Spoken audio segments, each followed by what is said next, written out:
Okay, I'm going to just back up a little bit because I want you to, well, it doesn't matter. We can see it, but I think it gets a little too technical there, and I want to just keep thinking about the moon, the sense of feeling. So we've got our nutrition level, whether we've had good food or bad food, good nutrition, not, the quality of our blood, everything within us, whether it's working, our stomach's working, we're digesting things. So our stomach, our digestion is linked up to the moon, the habits of how we eat, what we eat, what's good, whether our mother was healthy or not healthy, whether we are or not. These are all moon factors.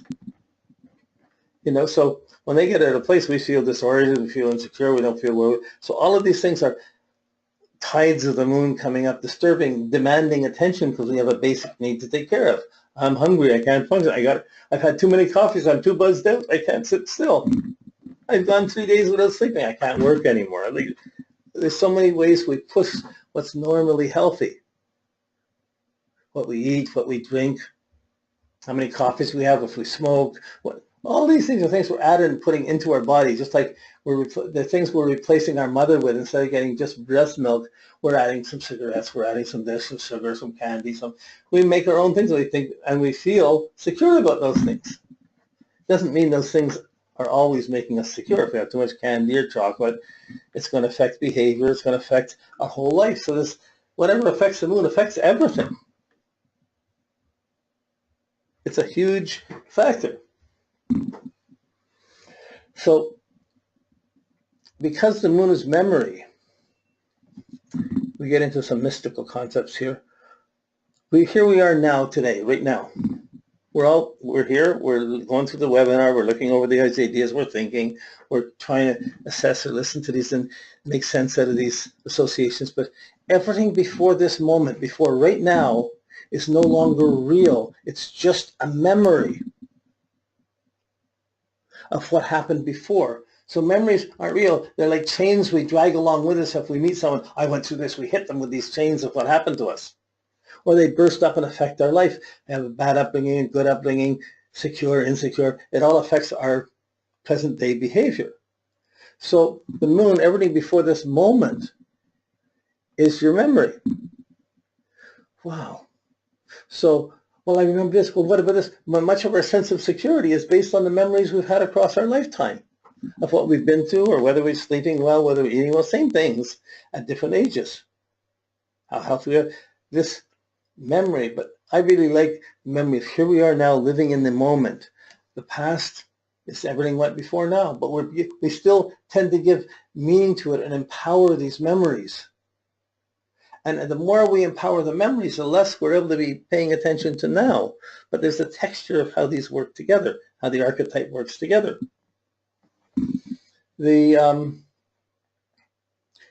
Often we put a great reaction to something from the past, and we're justifying in our mind and our emotions where we want to be. So because that happened, I'm going to make sure that never happens. And we project into the future. We're living way into the future, something we're going to do because of that. Well, the going into the future, that's the sun. But the moon is everything before this moment.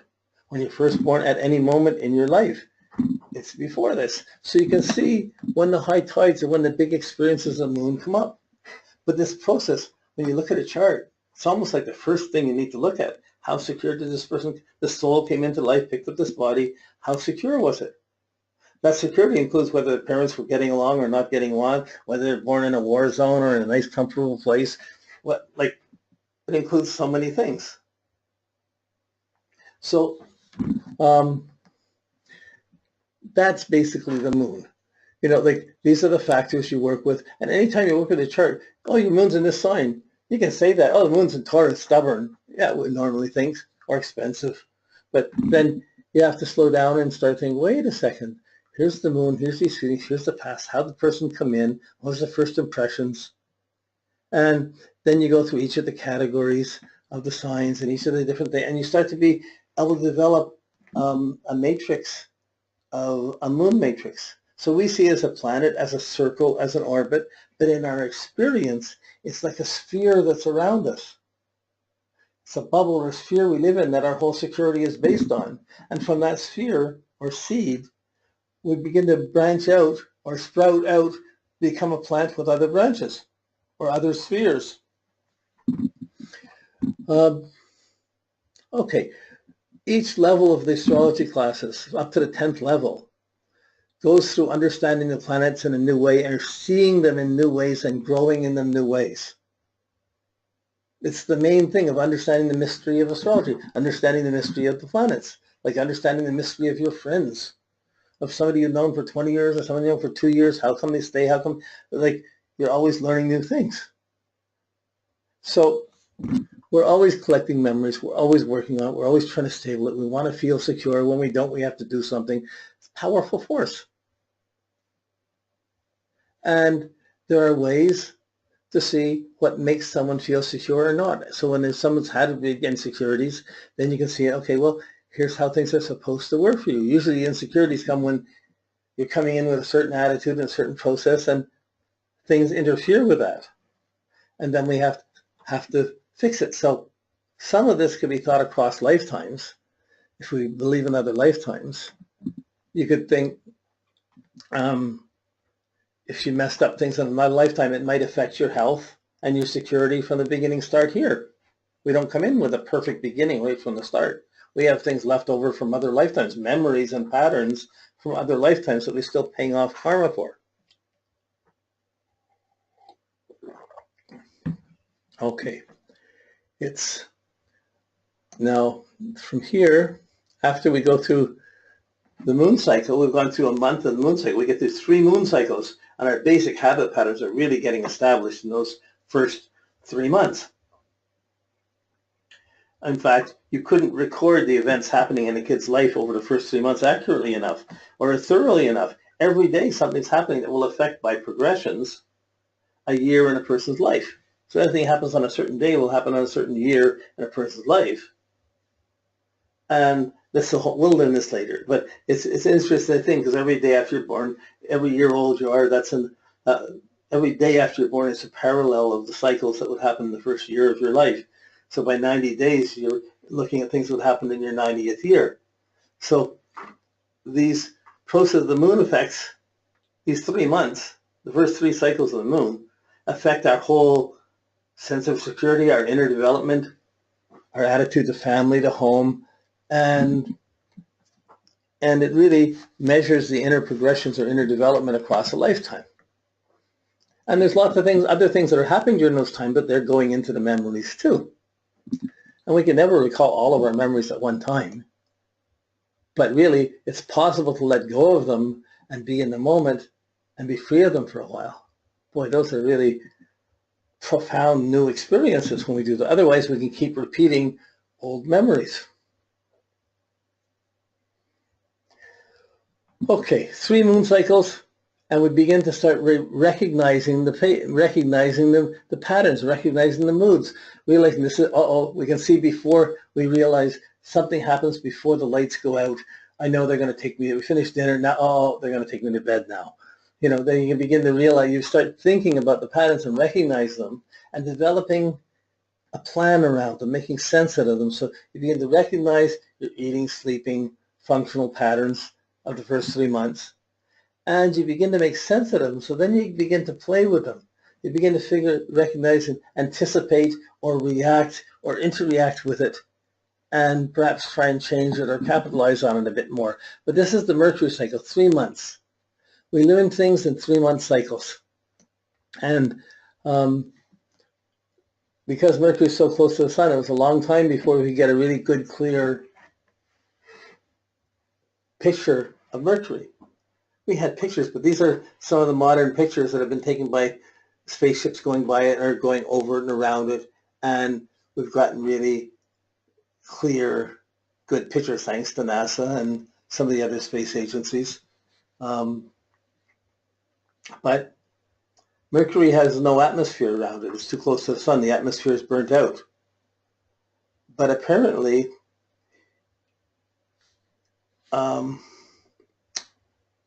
it can have really deep chambers that can be cold in it compared to the sun side of the hot. It's really hot. The dark side can be cold. So there's many things we don't know about planets yet. But the symbol of Mercury is the circle. Here's the cross for the Earth, the circle for the sun, and the part of a circle, a crescent, or part of the circle representing the first planet from the sun or Mercury. There's a whole logic or semantics around how the symbols mean, how the cross was put together with the circle of the sun and the crescent, Earth, sun, crescent, first planet. So this is Mercury.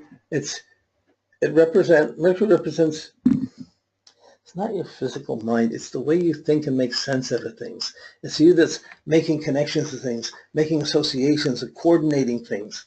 So at 3 months, when his first cycle is there, you see if the kid's healthy, whether it's moving his fingers or it's reacting normally, or if it's slow, then it gets your attention. How come the kid's not coordinating it, not moving properly? Is there something wrong? So often mental disorders or mental challenges, and when a soul first gets here, will show in the 3rd month, the 6th month, the 9th month, like cerebral palsy or something where just mind isn't functioning and it's not working properly, whether it has got the nutrition or not, whatever, it begins to click in. And you start to observe how that person is observing. Normally, the kid starts walking, looking around the room, and you're getting reactions. They're reacting to you instead of just being there. So this wittiness, this communication, this reactions, the coordination, this starts showing up. And this is, Mercury is that nervous, that mental coordination. It's your nervous center. It's how you think, how you make it. You know how much money, how much mental processes are made just to move the tip of your finger, of your little finger? You know, not everybody can do this as easily as others. People do it at different speeds. There's kind of a normal coordination, moving joints, moving things. These are all mental functions that consciously can think, I got to move my foot, I can kick, I can do this, I can grab this, I can do this, I can start to, maybe I can, still a little soon, but you start thinking eventually it's going to lead to crawling and where you're going to go. Cut 2 or 3 moon cycles, 2 or 3 Mercury cycles down the line, you got to figure out it's not enough to sit watching. You're going to want to start using and moving and crawling, then climbing places, getting, and then it's usually after Venus, they're trying to crawl to get what you want, but still crawling is one of the first times you see really intelligence in a kid, because it wants something, it's going to climb over there, crawl over there, and figure a way of trying to get it. So it wants something Venus, but it's thinking, how am I going to get this? Or what am I going to do? So this making sense of the past, any old impressions that come up, we're trying to make this happened before, this happened before, what am I going to do now? What does this mean now? It's coming, or if something difficult happens or about to happen, and you see 2 or 3 steps happen that led to these difficulties before, already you're anticipating it's going to happen even before it's happening. So it's a new form of attention. It can be, you can consider a new form of worrying about more things about it. Thinking about anything is a kind of worry. It's not the same thing as just being silent, in touch with your feelings and at peace in your thoughts, having these things calm. That's a more inner way or silent way of working with this. But usually it's how you're making sense, what you're seeing, what colors, what things, all the differences you're noticing, how you're encompassing all the different ideas in your world. So as this grows on, as this grows up, as you go on with this, it begins to be kind of, how soon do you talk? When do you say your first word? You say mama, papa? If your first word is papa, dad's going to think they said my name first. If it's mama, mama knows they said me first. You know, like we start trying to talk, we're talking around our kids. They're hearing things around us. We're getting ideas. It's making sense of all the sensual impressions and memories. For every sensual impression, the memory is going to try and bring up a memory if it's experienced it before. And the mind's going to make sense out of that and make the connection. But if a new experience comes in that you haven't had before, and suddenly there's new information, the mind's going to be squirming to make it relevant or see something come close to make some sense out of it. So you can see this as a little kid. You can see it as an adult too. If you meet someone you don't know how to talk to, you can't relate to, you've never seen before, wow, or you run across ideas you didn't know, it gets interesting or challenging or threatening depending on your mental attitude. So this mental attitude, this approach to assimilating, to thinking, to coordinating and taking in all the impressions, out of all the impressions we can take through all our sensory nerves, eyes, ears, sound, touch, taste, out of all these things, how many are we awake to? They're all going on. How many are we alert to in the moment?